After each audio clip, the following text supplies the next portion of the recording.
రాయలసీమ రతనాల సీమ, ఆ సీమ నుంచి వచ్చిన మన బిడ్డ వైఎస్ జగన్ రేపు 11వ తారీఖున మన చూపు ఫ్యాన్ మీద ఉండాలా, మన వేలు స్విచ్ మీద ఉండాలా?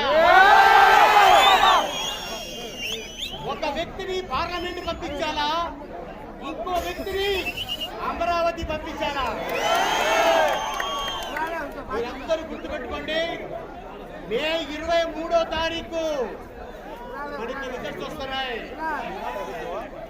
అద్భుతమైన మెజార్టీ తోటి ఫస్ట్ కనిపించేది కదిరి అని చెప్పేసి ఈ కదిరి అద్భుతమైన మెజార్టీ తోటి మాధవి గారికి, సింధయ్య గారికి, సింధయ్య గారు డాక్టర్, ఎమ్మెల్యే గారు, ఆయన వైద్యుడు, నేను కూడా డాక్టర్ ఆలీ వైద్యుడినే. ఆయనకి నాకు తేడా ఏంటంటే ఆయన ఇంజెక్షన్ చేస్తారు, నేను నవ్విస్తాను. అలాగే మన ఎంపీ గారు మరి ఉద్యోగానికి రాజీనామా చేసి కదిరికి పుట్టిన గడ్డ మీద నేను ఏదో ఒకటి చేయాలి అని చెప్పి మీకోసం ఆయన వచ్చారు. మీరందరూ ఆయన అద్భుతమైన మెజార్టీతో గెలిపిస్తారని నేను ఆశిస్తాను. అన్నలారా, తమ్ముళ్ళారా, అక్కలారా, చెల్లిళ్ళారా, ఇదే మాట మన రాజన్న చెప్పారు. నమస్తే అన్నయ్య, నమస్తే తమ్ముడు, నమస్తే చెల్లమ్మ, నమస్తే అనుకొని ఆంధ్రదేశం, తెలంగాణ దేశం మొత్తం మనసు దోచుకున్న ఏకైక నాయకుడు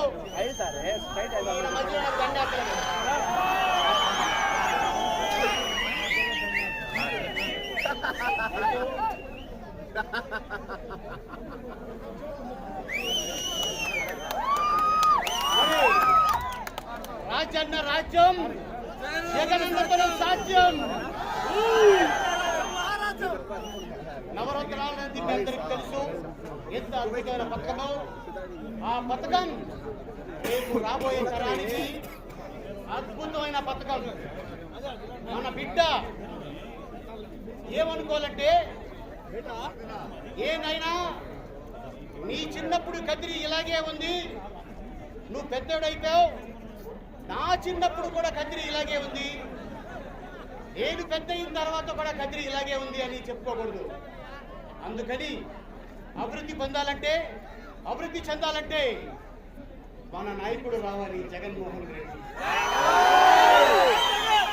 తారీఖున మీరందరూ గుర్తుపెట్టుకోండి, మీరు ఒక రోజు కష్టపడితే మన నాయకుడు 5 సంవత్సరాలు మన కోసం కష్టపడతాడు. ఈ రోజున మీ అందరికీ నేను మనవి చేసుకుంటున్నాను. చాలా సంతోషంగా ఉంది కదిరి రావడం, చల్లగా ఉంది. అయినా కూడా మీరందరూ ఇంత సమయం పాటించి ఇంత వెయిట్ చేస్తున్నారంటే మీ అందరికీ హృదయపూర్వక ధన్యవాదాలు చెప్పుకుంటున్నాను. Thank you very much Kadiri. మళ్ళీ ఇప్పుడు